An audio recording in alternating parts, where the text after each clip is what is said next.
सुबह स्कूल की घंटी बजते ही पूरे परिसर में हलचल फैल गई।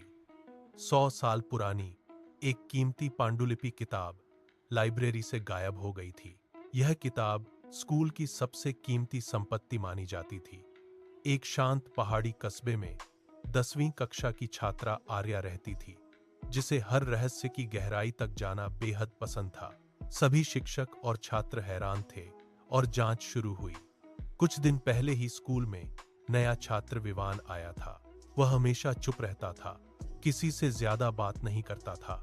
ब्रेक के समय अकेले बगीचे में बैठता था, इसलिए सबकी नजरों का शक तुरंत उस पर चला गया।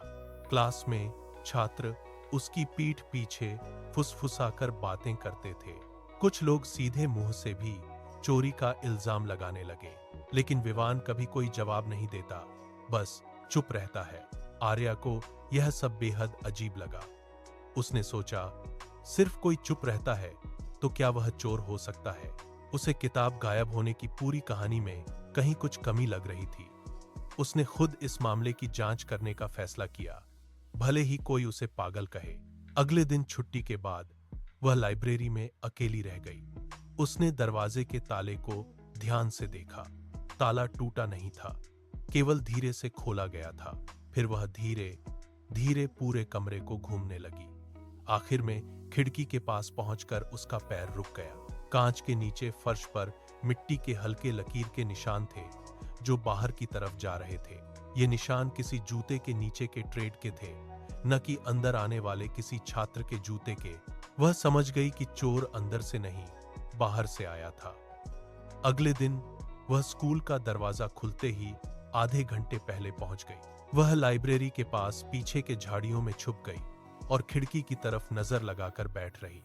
10 मिनट बाद पैरों की आहट सुनाई दी।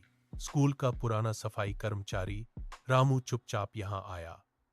वह चारों तरफ देखा, फिर खिड़की का फ्रेम धीरे से खिसकाने लगा।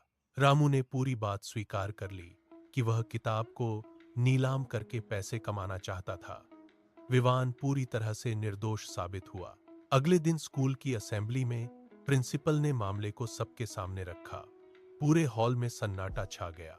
सबको अपनी जल्दबाजी में लगाए गए इल्जाम का एहसास हुआ।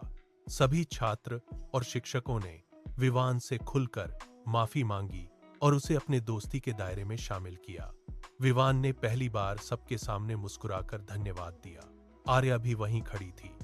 उसने सबकी तरफ देखकर कहा कि हर बार जो दिखता है वही सच नहीं होता।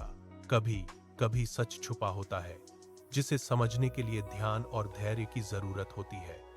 बिना जांच के किसी पर शक करना गलत होता है।